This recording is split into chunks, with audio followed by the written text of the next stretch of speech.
ñu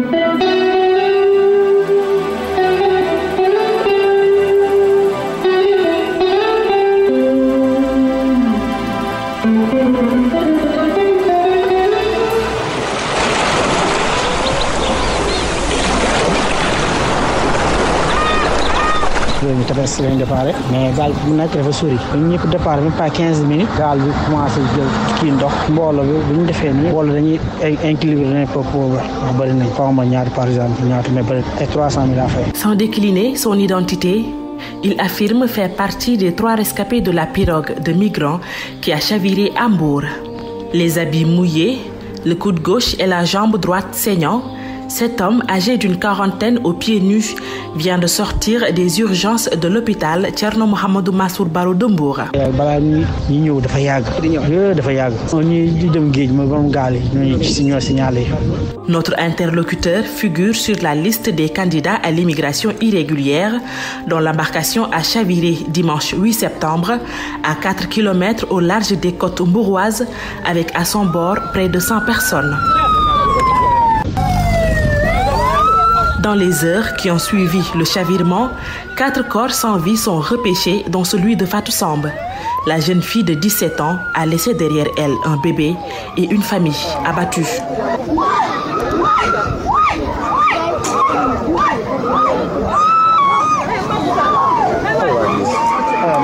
Le lundi 9 septembre, 5 nouveaux corps sont cette fois-ci rejetés par la mer.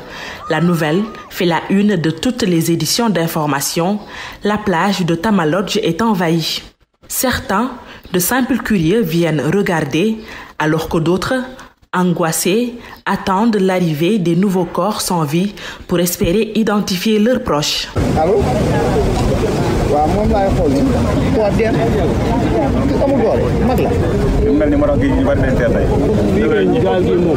Les jours passent, le décompte macabre se poursuit. Le mardi qui suit, d'autres corps en état de décomposition sont retirés des eaux par dizaines.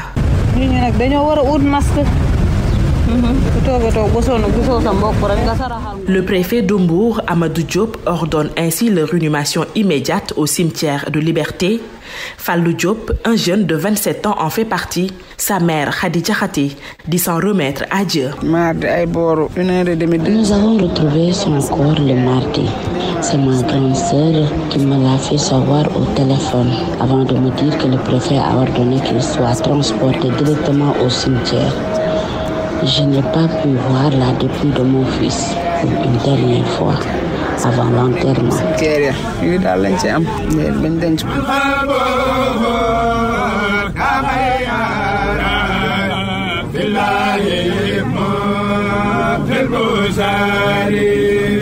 Son guide religieux, Serigne Saliou Ndigal Thioune, est venu présenter ses condoléances. Il témoigne. C'est très risqué. Embarquer à bord d'une pirogue pour aller en Espagne, c'est un grand danger. C'est un voyage incertain. Serigne Fallou était mon disciple et les Thiantakoun regrettent sa mort. Mohamedou Diallo a perdu 6 membres de sa famille, parmi eux Djalika Diallo, 14 ans, et Aboubakar Diallo, 10 ans. Lorsque je suis parti à l'hôpital, première image que j'ai vue ma soeur, ma petite soeur. Oui, ma petite soeur Djalika. Je l'ai vue. Lorsque j'ai vu, j'ai dit non, c'est pas possible. C'était vers 6h du matin. Je suis rentré à la maison. Je ne pourrais pas rester. Je suis retourné encore là-bas. Avant que je suis venu là-bas, j'ai trouvé qu'ils ont amené Ami et Mariam aussi, leur corps. Lorsque je suis rentré directement, j'ai trouvé les 3 aussi. Ils ont couché aussi dans les morts. Après, je suis parti. Au départ, ce voyage risqué, c'était une idée de leur cousine Mariama Sissé. Elle aussi a perdu la vie dans le naufrage. La victime était animée par le projet de rejoindre son époux sénégalais installé en Europe et dont elle est sans nouvelles. Désespérée, Mariama a voulu partir à sa recherche. La pirogue était sa seule option, nous dit Mohamed Diallo. Jusqu'à maintenant, je suis à la trace de 3 garçons là, âgés de 23 ans et 25 ans et 10 ans. 10 ans? Oui, 10 ans. Abakar Diallo, c'est 10 ans. Et Lamine Diallo, il a 23 ans. Papa Diallo, il a 25 ans. Les deux là, ce sont des mêmes pères, même mères. Plus de 25 jeunes de ce quartier de Tchossé-Est ont péri dans cette embarcation. L'imam, Cheikh Ibrahim Diouf, a dirigé les prières mortuaires. Le premier corps sans vie que nous avons reçu à la mosquée était celui d'un homme d'une 40aine d'années. Il habitait le quartier, il est marié et a des enfants. Le soir, on nous a amené plus de 11 corps sans vie. Il y avait des familles qui en avaient 3 membres, d'autres 6. Dans ce quartier, beaucoup de femmes ont récupéré à tour de rôle l'argent du système d'épargne communautaire communément appelé tontine pour financer le voyage de leurs enfants ou de leurs époux. L'imam s'en désole. Ici, beaucoup de femmes ont financé le voyage des membres de leur famille. Ça, elles le savent bien et tout le monde est au courant. Omar Ba, habitant de Tchossé-Est, est au cœur de ce drame qui touche ses proches. Il déplore les fausses informations véhiculées. Il y a beaucoup de fake news par rapport à cet événement. Selon le préfet de Mbour, Amadou Diop, l'État, à travers ses démembrements, a pris toutes les mesures nécessaires pour s'occuper des corps sans vie, des rescapés et des familles des victimes. La réaction a été rapide au niveau des sapeurs-pompiers. Donc 2 véhicules 4x4 ont été mobilisés, 2 Zodiac et un véhicule qui appartient à l'unité de plongeurs. Pour dire que vraiment la logistique était là. Un drame d'une telle ampleur mérite le déplacement des autorités. Parmi les membres du gouvernement venus à Mbour, la ministre de la Famille et des Solidarités Maïmouna Dièye, gagnée par l'émotion, elle est au bord des larmes devant les familles des victimes. Vous ne pouvez pas nous élire et nous tourner le dos. Restez au Sénégal et donnez-nous le temps de répondre à vos attentes. Vous avez cru en nous, donc travaillons ensemble. Le maire de Mbour, Cheikh Issa Sall, est lui aussi touché par ce drame, avec la perte de plus de 12 membres de sa famille. Le convoyeur arrêté par la suite est son demi-frère.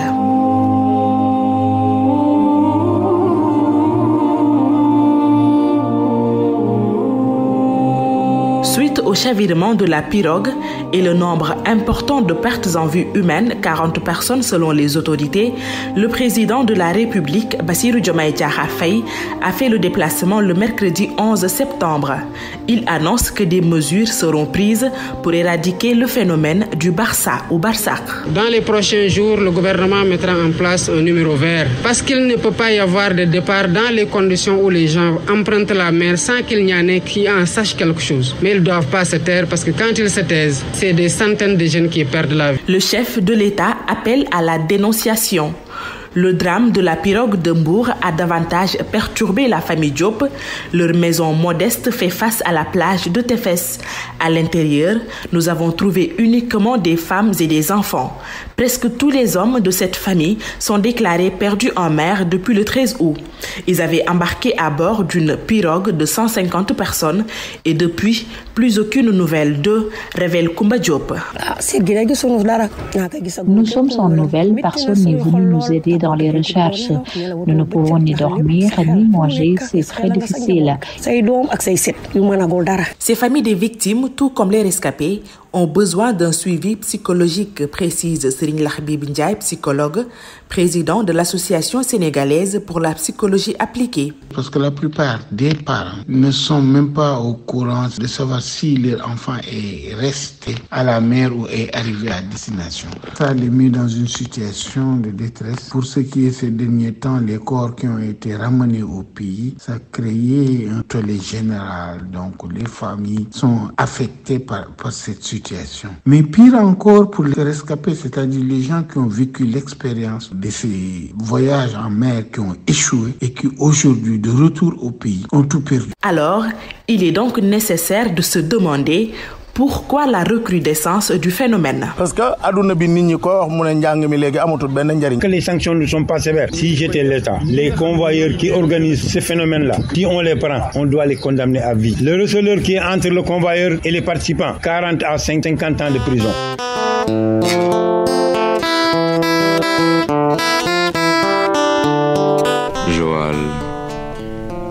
Je me rappelle. Joal est aussi un point de départ très convoité.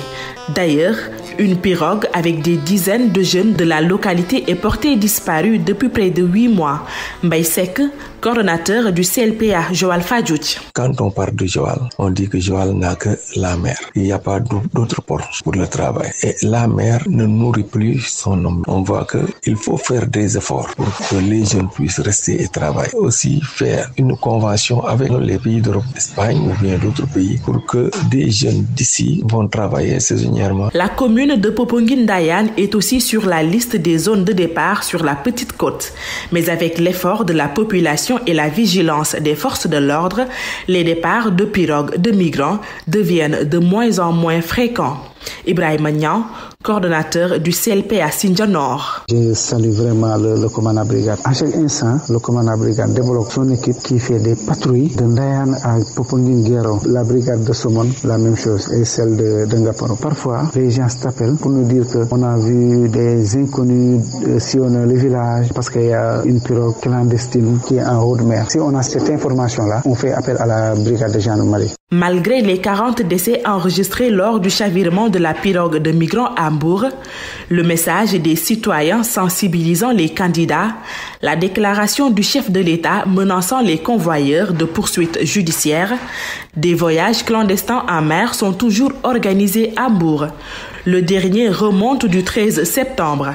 6 jours seulement après le drame, 36 personnes du groupe de 200 candidats à l'immigration irrégulière sont interpellées à Joal avec les 5 organisateurs du voyage. Parmi ces organisateurs, il y avait une femme.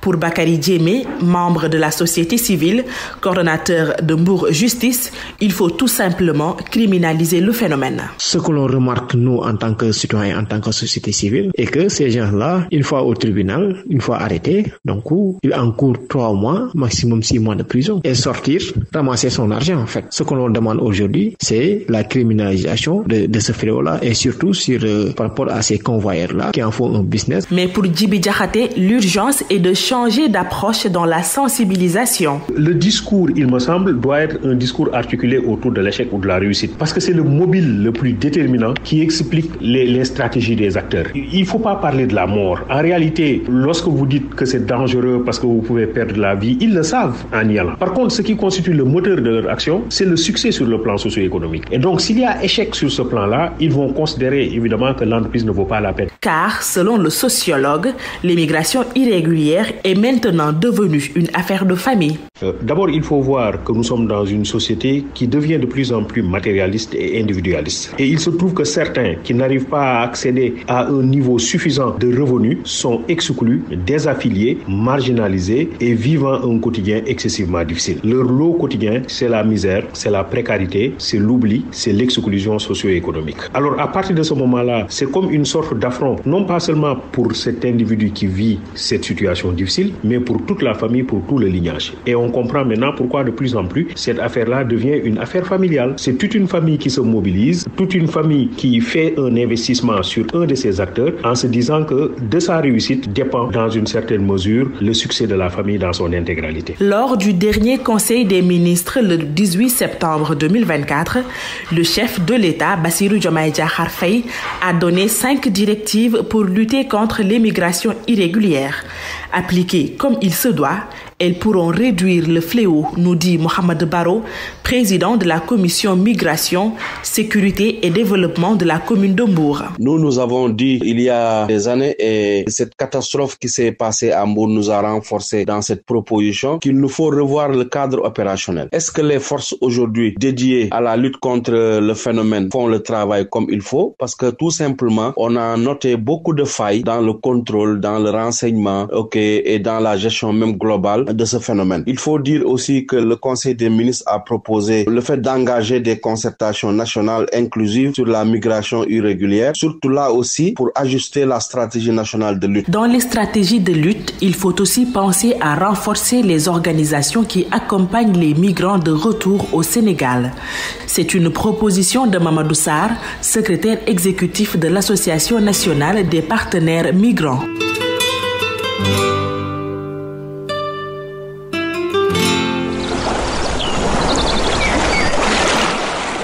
Du côté des îles Canaries, les pirogues de migrants arrivent massivement.